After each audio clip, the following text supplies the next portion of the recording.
पुराने ज़माने की बात है। एक आटा चक्की का मालिक अपने रोज़मर्रा के काम से समय निकालकर एक दिन हरि कथा सुनने गया। उसने श्रद्धापूर्वक कथा सुनी। कथावाचक ने कई ग्रंथों के दृष्टांत दिए और कहा कि अन्नदान से बड़ा कोई दान नहीं है, इससे निश्चित ही स्वर्ग की प्राप्ति होती है। प्रवचन सुनकर आटा चक्की मालिक घर लौटा। उसने भी अन्नदान करने का फैसला किया, पर वह था बड़ा कंजूस। उसने अपने गोदाम में वर्षों से पड़ी हुई आटे की बोरियां निकाली और उससे बनी हुई रोटियां रोज़ 5-6 लोगों को बांटने लगा।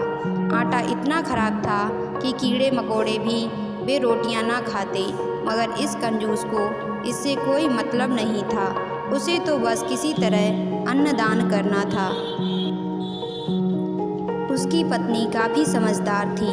अपने पति को गलत राह पर चलते देख एक दिन उसने कहा, ऐसा सड़ा अन्न लोगों को खिलाकर आपको पुण्य तो नहीं मिलेगा, उल्टे पाप लगेगा। हमारे पास अच्छा आटा भी तो है, उससे रोटियां बनाकर क्यों नहीं बांटते। उसके पति ने इस पर कोई ध्यान नहीं दिया। उसने कई बार याद दिलाया, पर आटा चक्की मालिक पर उसका कोई असर नहीं हुआ। एक दिन पत्नी ने उसी सड़े आटे की रोटियां सेंकी और पति को थाली में परोस दी। जैसे ही पति ने रोटी का गिलास मुंह में रखा, वह पत्नी को गालियां देने लगा। पत्नी ने कहा, ऐसा मैंने आपके भले के लिए ही किया है।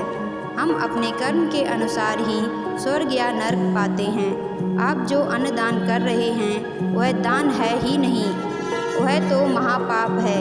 इसके लिए आपको नरक मिलेगा और नरक में आपको ऐसा ही भोजन दिया जाएगा। आदत ना हो तो आप उसे खा नहीं सकेंगे। इसलिए मैं आज से आपको ऐसा भोजन खिलाकर आपको इसकी आदत लगवा रही हूँ। पत्नी के इस कटाक्ष से पति की आंखें खुल गईं। उसकी बातों की सत्यता का अनुभव कर वह घबरा गया। उसके विचार बदल गए। उसने बढ़िया आटे की रोटियां बांटने का निश्चय किया।